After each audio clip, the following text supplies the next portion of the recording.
Namaste everyone, my name is Samrid. Welcome or welcome back to the channel. If you're new here, let me give you a quick intro. I applied to colleges in the cycle of 2023-24 and I got into NYU with over 210k US dollar scholarship.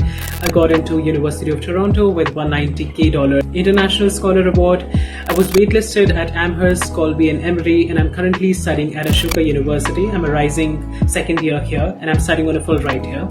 So a lot of you commented on my previous videos and reached out to me personally on Instagram, on LinkedIn or on email asking me for college essay tips, especially for the NYU essay. So here I am reading out my NYU essay that got me in. Alright, so before I read out the prompt to you, let me tell you that this was basically for the cycle of 23-24. The prompt has changed now, but I still hope that this will prove to be helpful. I'm going to read out the prompt to you now. The NYU supplemental essay prompt goes like this. We're looking for peacemakers, changemakers, global citizens, boundary breakers, creatives and innovators. Choose one quote from the following and let us know why it inspires you, or share a short quote and a person not on our list who inspires you and include why. So this essay is to be written within a word limit of 250 words. They've given us 5 quotes by different personalities, and out of those 5 quotes, we have to choose one that inspires us and write about it in 250 words. Out of these 5, there was one quote by Taylor Swift, which is, "It's hard to fight when the fight ain't fair." And I really feel that it resonates with me very much, so I wrote about it. While they've not stated the exact themes of the quote, but the key themes according to me are fairness, challenges and struggle. This quote by Taylor Swift highlights the difficulty of fighting against challenges or injustice when the conditions aren't fair. It speaks to the resilience required in the face of adversity. Alright, so I'll read out the essay to you now.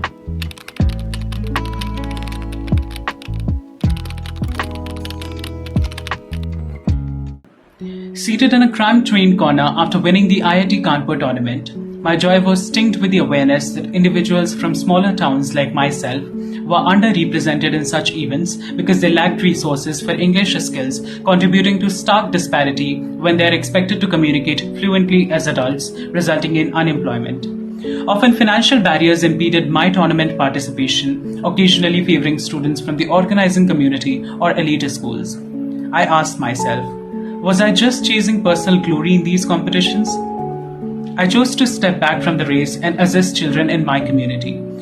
Identifying a gap where one type of academy taught basic English impractically and another was affordable only to the elite, I delved into graphic design, customer relationship management, and social media management a little to launch a Speak, an online platform fostering collaborative English learning tailored to the financial capacities of children from diverse backgrounds.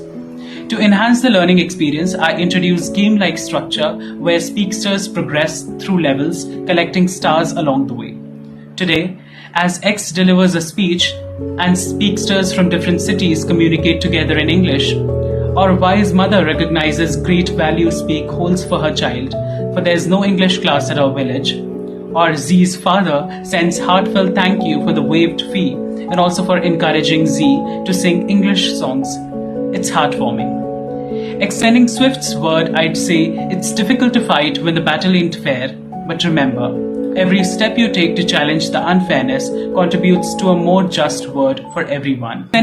Now I'll tell you about the things that I feel might have worked in this essay. The first is that I chose a very specific instance. So I was returning back from this IIT Kanpur tournament where I had won, but sitting on that window seat, it often makes me think really hard. And I was thinking about the whole tournament, and what hit me was that there were not many students like me who were participating in such tournaments. And that reveals something. It reveals that they often don't get such opportunities, the first thing. The second is that they're not much aware of how important it is to develop communication skills. It's often the students who are in big cities, metropolitan cities, they're much aware of how important this skill is, and they get to enhance their skills really often. And this leads to stark disparity, right? When these children from these towns, from these small villages, when they become adults, they're expected to speak really fluently, and their employment is dependent on this one skill. So when this struck me, I questioned myself, what was the reason? Why was I participating in these tournaments? Was it just for the personal glory? Was it just for the sake of winning these accolades, earning those achievements, those certificates, those medals? And asking that question to yourself, that really shows NYU that I'm not a person who is very self-centered.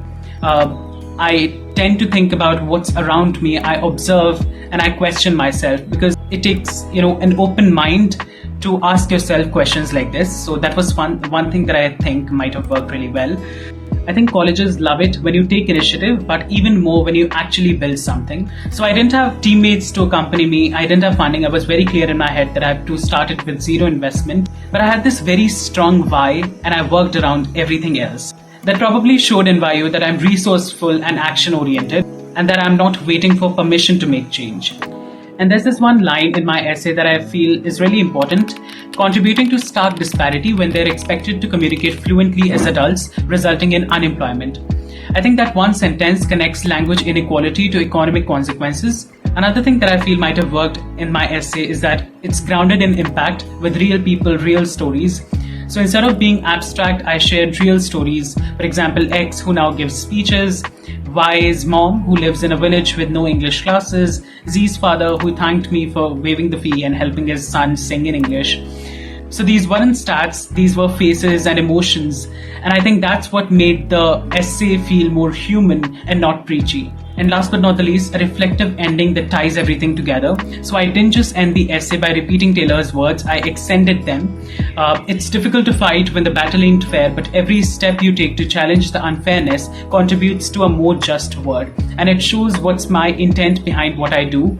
And, it shows that I had grown, that the essay wasn't just about what I did, but about who I've become through the journey. All in all, why it might have worked. It was personal, it showed action, not just ideas. It reflected my values: empathy, initiative, inclusion, and impact.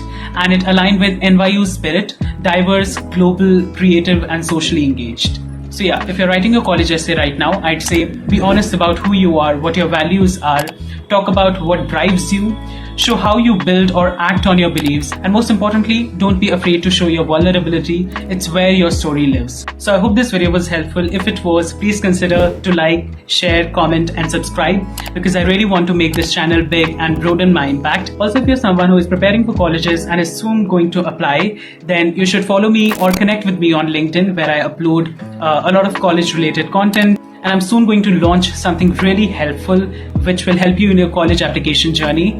So yes, follow me on my journey on LinkedIn. That's my LinkedIn ID. Don't forget to smash that subscribe button. That's it for now. I'll come again with another valuable piece of content really soon.